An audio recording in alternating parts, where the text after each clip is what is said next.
बज चुकी है रणभेरी, अब होने वाला है शंखनाद, बिछ रही है चुनावी बिसात, किस करवट बैठेगा सियासत का ऊंट, नेता नहीं जनता करेगी तय, किसको बनाएगी अपना सरताज।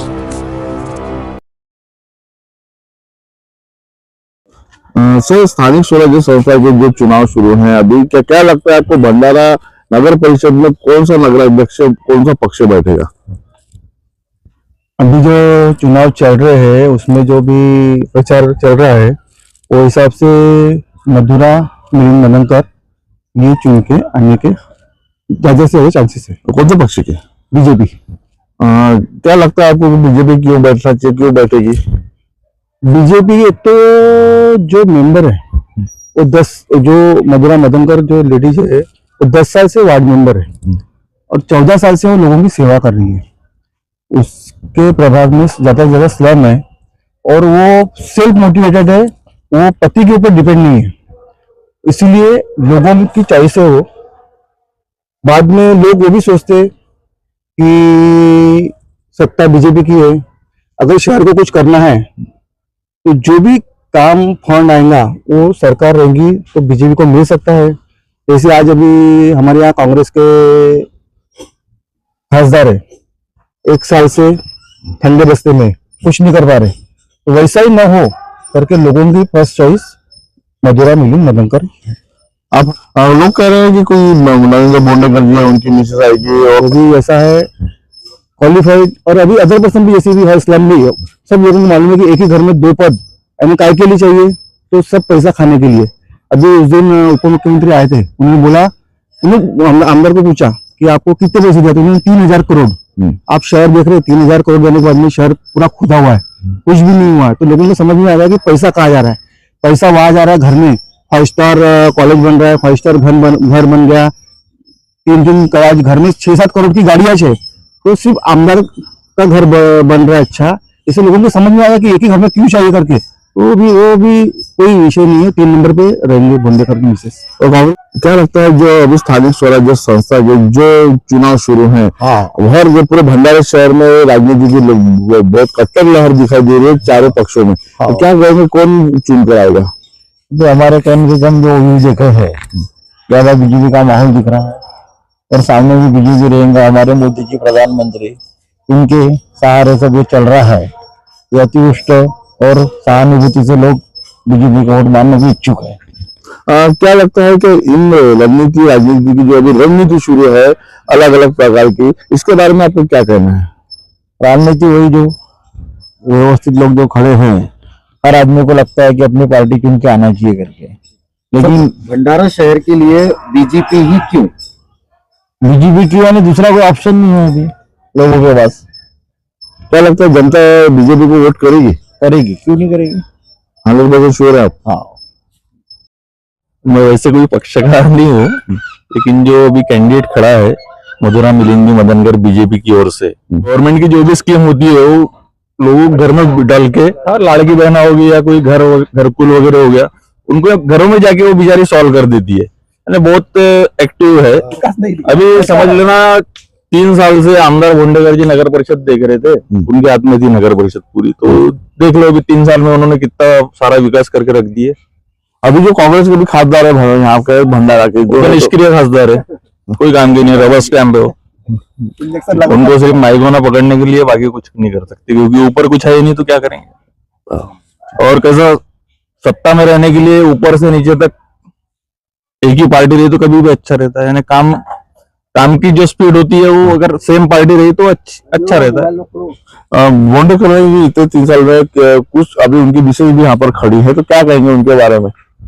अभी देखो, मैं वही बताया कि मैं कोई पार्टी से बिलोंग नहीं करता हूँ, लेकिन एक आम नागरिक होने के नाते तो मुझे ये लगता है कि एक ही घर में 2-2 पद में रहने को ना, ये तो आप भी समझ सकते हो कि नहीं रहने को ना करके तो क्यों चाहिए आपको। उनकी मिसेस अगर नगराध्यक्ष बन जाएंगी तो बहुत ज्यादा विकास हो जाएगा, देख के नहीं होगा ना भंडारा वालों को कि इस बार 2 पार्टियों ने ग्राउंड लेवल के कार्यकर्ता दिए हैं, बीजेपी और कांग्रेस ने ग्राउंड लेवल के कार्यकर्ता दिए हैं। मुझे लगता है कि इन दोनों में ही फाइट होगी, ऐसा मेरा अनुमान है।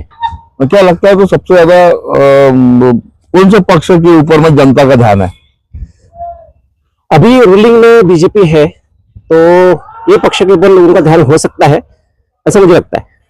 अभी वो जो कई सालों से यहाँ के जो विधायक हैं, खासदार हैं, किस तरह का विकास भंडारा में हुआ है? क्या लगता है आपको कि विकास के नाम पर कुछ हुआ? विकास के नाम पर तो देखने मिला नहीं है। राम मूर्ति बहुत बड़ी बनाने से कोई शहर का विकास हुआ ऐसा होता नहीं है। शहर में रास्ते, पानी, बिजली, स्ट्रीट लाइट्स, इनकी व्यवस्था अच्छे से हो। आज कई रोडों पर आप देखेंगे कि इतने पाथहोल्स है कि जनता परेशान है। उनकी पीठ की हड्डियां जो है वो वीक होती जा रही है, लोग मर रहे हैं, इनडायरेक्टली मर रहे हैं, स्लो पॉइजनिंग है। तो मुझे लगता है कि एक बड़ा मुद्दा होना चाहिए। आप ग्राउंड लेवल पे अगर काम करोगे, आप ये गार्डन यहाँ की भी हालत देख रहे हो, ये खोदकाद के 2 महीने 3 महीने से पड़ा हुआ है, कुछ काम ढंग से हो नहीं रहा है। मुझे लगता है कि भ्रष्टाचार कम होना चाहिए। नगर परिषद में बहुत बड़ा भ्रष्टाचार है, और जो अभी 2 कैंडिडेट्स हमें दिख रहे हैं कांग्रेस और बीजेपी के, ग्राउंड लेवल के कार्यकर्ता होने के नाते जनता का प्रश्न वो अच्छे से समझते हैं, और वो सही मायने में कुछ अच्छा काम कर पाएंगे, ऐसा मुझे लगता है। आपके मन में क्या लग रहा है कि कौन सा दावेदार नगराध्यक्ष बनेगा, भाजपा या शिवसेना? और भाजपा शिवसेना में ज्यादातर फर्जी दिख रही है। भंडारा के विकास को लेकर, भंडारा के जो बचे हुए कामों को लेकर आपको क्या लगता है कि कौन आएगा और वही कर सकता है? अभी तो कुछ किसकी गारंटी नहीं दे सकते। निधि तो बहुत आता है, लोग बोलते हैं कि सब पैसे खाते, ये खाते, और सही में दिख रहा है पैसा तो बहुत आ रहा है, लेकिन कुछ काम नहीं हो रहे। सब हर कोई अपना दावा करता है, मैं ऐसी करूंगा वैसी करूंगा, लेकिन कुछ हो रहा नहीं वैसी। क्या लगता है आपको कि जो एक मदनकर है, जैसे भारतीय जनता पार्टी को शिवसेना में जैसे आपने बोले टक्कर है, तो क्या लगता है दोनों में से कौन महिलाओं का नगराध्यक्ष पद पर विराजमान होगा?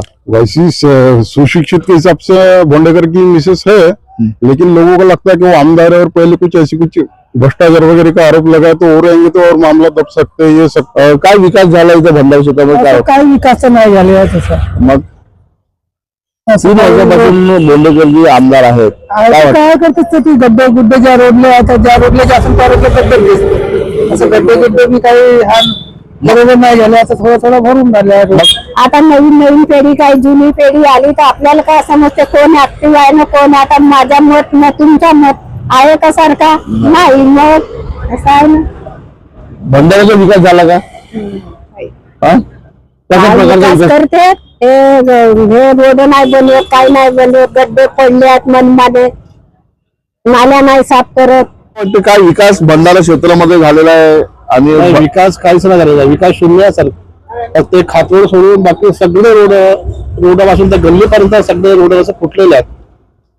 विकास फक्त दाखवण्यापुरतं अंदर तुम्ही एखाद्या गल्लीवर जाऊन बघा तर तिथे विकास शून्य आहे. जर चालता येत पण नाही, सायकलला सुद्धा चालता येत नाही, अशी परिस्थिती आहे. 3 वर्षापासून शिवसेनेचे आमदार नरेंद्र बोंडेकरजी आहेत, त्यांच्या पत्नी पण उभ्या आहेत, तर काय वाटतं तुम्हाला? तर त्यांच्या पत्नी उभ्या कारण असं असल्यामुळे कारण त्यांच्या बोलण्याच्या प्रक्रिया खूप मोठ्या बोलतात, खूप मोठ्या मात्र जेव्हा कार्यक्रम झालं त्यावेळेस मात्र कार्य शून्य आहे.